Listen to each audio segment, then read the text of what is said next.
বন্ধুরা, আমরা মুভিটির প্রথমে দেখতে পাই যে কিছু লোক ট্রেনকে ধাওয়া করতে করতে আসে, কাউকে মারার জন্য আসে। যখন তারা মারতে আসে তখন সেখান থেকেই নায়কের এন্ট্রি হয়।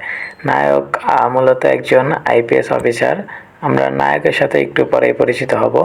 আসলে নায়ক হলো আমাদের রামচরণ ভাই, কিন্তু এখানে একটা সমস্যা হলো, তিনি আইপিএস একজন অফিসার। তো এখন তিনি বাড়িতে যাচ্ছিলেন ট্রেনে করে। তো ওনার এখন হলো আইএস হয়েছেন। আইএস হওয়ার পরে এখন এই যে ওই টাকলা দাদু আছে না, এই যে আমাদের টাকলা, এই উনি ওনাকে মারতে আসছে, ঠিক আছে। তো এখন টাকলা দাদু মারতে আসছে আইএস অফিসার থাকা অবস্থায়। তিনি তার গোডাউনে আগুন ধরিয়ে দিয়েছিলেন, অবৈধ গোডাউনে। তারপরেই শুরু হয় আমাদের ফাইট। নায়ক, আমি বুঝতে পারি না নায়করা এত শক্তি পায় কোত্থেকে। একটা ট্যানেল শট দিয়ে একজনের মাথা ফাটায় দেয়, পরে নায়ক টাকলা দাদুকে সেই পরিমাণ ধুয়ে একদম শেষ করে দেয়।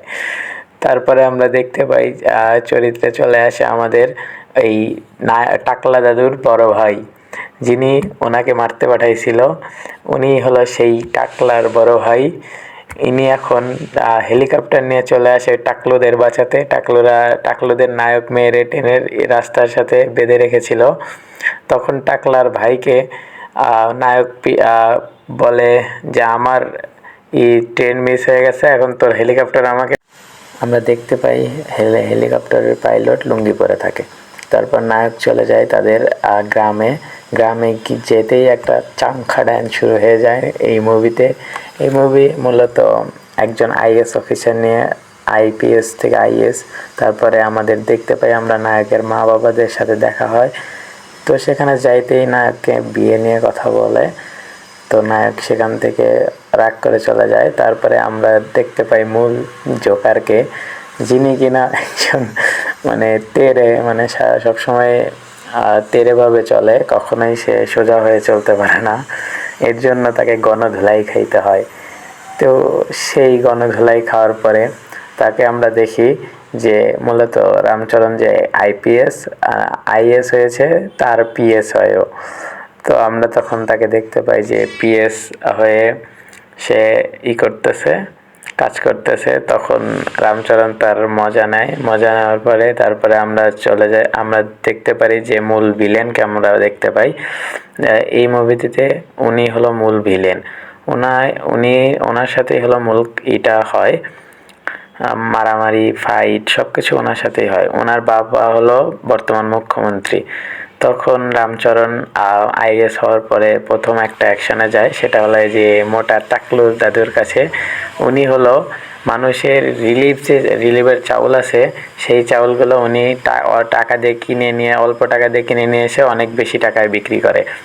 তখন রামচরণ ওই গোডাউনে রেড দেয়। রেড দেওয়ার পরে ওই অবৈধ চাউলগুলোকে ধরেই করে। তারপরে ওই এলাকার যে মানে রিলিফের যে দায়িত্বে ছিল, ওনাকে আমি খুবই অবাক হয়েছি যে 2 আঙ্গুল দিয়ে মানে এমন একটা পাক দিল, জাদু করলো যেন ওই অফিসারটা উঠতে উঠতে চলে গেল। তারপর আমরা চলে যাই হলো সেই শপিং মলের একটা কাহিনীতে। শপিং মলে আমরা যাই দেখতে পারি যে শপিং মলে অবৈধভাবে শপিং মল বানানো হয়েছে, সেখানে কোনো ফায়ার ব্যবস্থা থাকে না। সো ওইখানে ওইটা একদম উড়ায় দেয়, গুড়ায় দেয়, একদম বোম সেট করে পুরাটা শেষ করে দেয়, একদম মাটির সাথে মিশায় দেয়। তারপরে রামচরণের একটা বন্ধুদের সাথে পার্টিতে যায়। পার্টিতে গিয়ে রামচরণকে সবাই জিজ্ঞেস করে যে তুমি কেন বিয়ে করছো না। তারপরে রামচরণ তার একটা ফ্ল্যাশব্যাক বলতে থাকে। সেই ফ্ল্যাশব্যাকটায় আমরা চলে যাব এখন, যে একটা কাহিনী বলে, যে কাহিনীতে রামচরণের একটা গার্লফ্রেন্ড ছিল। গার্লফ্রেন্ডের নাম হলো, আমরা গার্লফ্রেন্ডটাকে দেখতে পাবো এখন। গার্লফ্রেন্ডের নাম হলো, রামচরণের গার্লফ্রেন্ডের নাম আমি, এখান থেকেই মূলত রামচরণের সাথে নায়িকার প্রেম শুরু হয়, প্রেম কাহিনীটি শুরু হয়। নায়িকা প্রথমে রামচরণকে পছন্দ করতো না, কারণ সে সবসময় রেগে থাকতো, এই জন্য। তারপরে নায়িকা তাকে শর্ত দেয় যে কিভাবে সে কাজ করবে, বা তাকে এত রাগা যাবে না, এত রাগলে সে তাকে আর করবে না। তো নায়ক বলে ঠিক আছে, আমি এখন থেকে আর কোনো মারপিট করব না। তারপরে নায়ক হুট করে নায়িকার বাপকে মারে। নায়িকার বাপকে সে অনেক মারধর করে। নায়িকার বাপকে মারার পর সে মূলত মারে হলো যেভাবে, সে মূলত ভাবছিল যে এটা সেই টিচার যে নারীদেরকে উত্ত্যক্ত করে, কিন্তু সে পরে বুঝতে পারে যে আসলে এটা সেই টিচার না। পরে তাকে একজন বলে এই নামে আর একজন টিচার আছে, সে এইগুলা করে। তখন রামচরণ ভুল স্বীকার করে, তখন তাকে জেলে নেওয়া হয়। পরে আমরা দেখতে পারি যে সেই নারীকে উত্ত্যক্তকারী টিচারকে দেখানো হয়। তখন রামচরণ পরে এই টিচার একটা মেয়েকে বাজে প্রস্তাব দেয়। পরে রামচরণকে এটা বলার পরে সে যাওয়ার পরে সেই টিচারকে রাগে গিয়ে এমন ধোয় পুরো সাবান ছেড়া দিয়ে দেয়।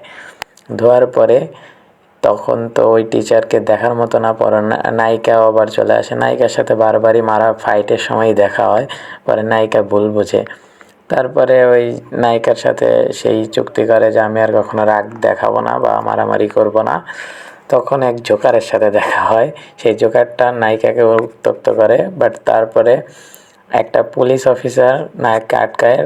নায়ক রাগ কন্ট্রোল করতে না পেরে মারার সময় হুট করে তার মনে পড়ে যে রাগ কন্ট্রোল করতে হবে, তখন সে ডান্স শুরু করে দেয় পাবলিকে, কোনো গান ছাড়াই ডান্স করে। তো সবাই তো দেখে অবাক, গান ছাড়াই ডান্স। পরে নায়িকার বন্ধুদের এই কাহিনী বলার পরে তখন তার একটা বন্ধু বলে যে ওই মেয়েটাকে আমি এখনো চিনি, ওই মেয়েটাকে আমি দেখেছি। পরে ও আবার মাতাল হয়ে শুয়ে পড়ে। তারপরে নায়িকার সাথে প্রথম দেখা হয় আইপিএস হওয়ার পরে, আইএস হওয়ার পরে প্রথম দেখা। আইএস হওয়ার পর প্রথম দেখা হওয়ার পরেই একটা গান চলে আসে, আমরা গান দেখি। গান দেখার পরে আমরা আসলে মূলত আইএস এর কাজকর্ম আর ওই মূল যে ভিলেন আছে আমাদের, ভিলেনের সাথে দেখা হয়। ওই ভিলেন বাবু উনি আসে নায়ককে থ্রেট দেয়। নায়ক হলো কালেক্টর, নায়কে উনি হলো মিনিস্টার, ওনাকে পাত্তা দেয় না নায়ক বা রামচরণ ভাই। পাত্তা না দেওয়ায় উনি ক্ষেপে যান। তারপরে উনাকে মুখ্যমন্ত্রী হিসেবে, মানে ওনার বাবাকে উনি নিজেই মেরে ফেলে। নিজেই মেরে ফেলার পরে সে নিজেই মুখ্যমন্ত্রী হতে চায়। কিন্তু এপাশে যে ওনার বাবা আবার একটা ভিডিও রেকর্ড করে রেখে গিয়েছে, তার মানে তাকে মুখ্যমন্ত্রী সে করবে না, সে করবে হলো কালেক্টর রামচরণকে, অর্থাৎ নায়ককেই সে মুখ্যমন্ত্রী বা সিএম বানাবে। তখন তো অবাক, উনি টাক হচ্ছিলেন, টাক হতে হতে হুট করে এই খবর শোনার পরে ওনার মাথায় টাক কেটে যায়। তখন তো সবাই অবাক হয়ে যায়, আর নায়ক রামচরণকেও পিটানো হচ্ছিল। যখন এই খবর এই মুখ্যমন্ত্রীর পিএ অর্থাৎ পার্সোনাল অ্যাসিস্ট্যান্ট এসে একটা পেন ড্রাইভ দেয়, পেন ড্রাইভ দিয়ে এই ভিডিও চালু করে, তখন রামচরণের অবস্থাও খারাপ হয়ে গেছিলো। হুট করে এই ভিডিও দেখার পরে একজন পুলিশ অফিসার রামচরণ বা নায়ককে বাঁচায়।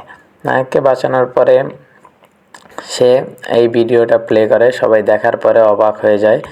পরে রামচরণ মুখ্যমন্ত্রী হিসেবে গণ্য হয়।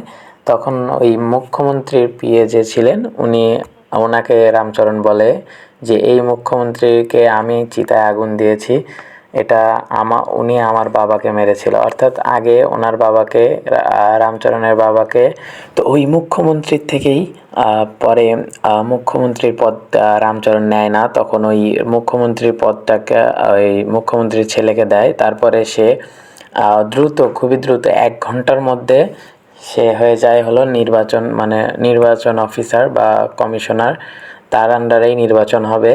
তখন সেই মুখ্যমন্ত্রীর ছেলে যে মুখ্যমন্ত্রী, সে তো অবাক হয়ে যায় যে হুট করে উনাই আবার চিফ ইলেক্টর। তখন তো 1 ঘন্টার মধ্যে ওকে ট্রান্সফারও করতে পারে না। তখন তো না ভিলেনের অবস্থা খারাপ হয়ে যায় শুনে। পরে উনি চিফ ইলেক্টর হিসেবে এসেই প্রথম সংস্কার করেন, যে মানে মূল চিফ ইলেক্টর বা যে ঠিক করে তাকেই 2 আঙ্গুল দিয়ে ফু মেরে উড়িয়ে দেয়। এটা দেখে ওই জাদুর মতোই লাগছে আমার কাছে, যে কেমনে কি এগুলা 2 আঙ্গুল দিয়ে টাস করে উড়ায় দেয়, এটা জাদু ছাড়া কিছুই নয়।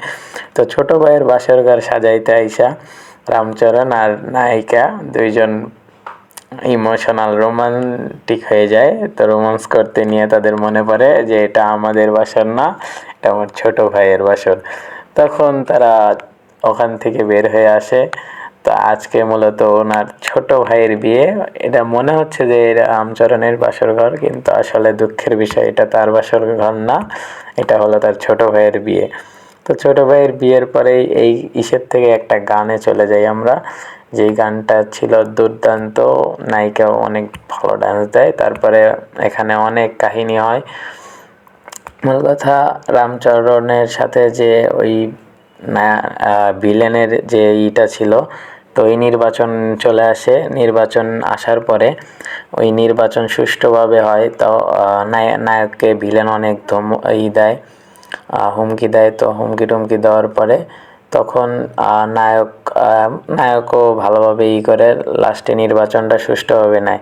সুষ্ঠুভাবে নিয়ে ভিলেনরা তখন ওই নির্বাচনের যে বক্স থাকে বা যেগুলোতে ভোট দেওয়া হয় সেগুলো আর নিতে দিতে চায় না। তখন নায়ক করে ড্রোন দিয়ে ওই বক্সগুলো নিয়ে আসে।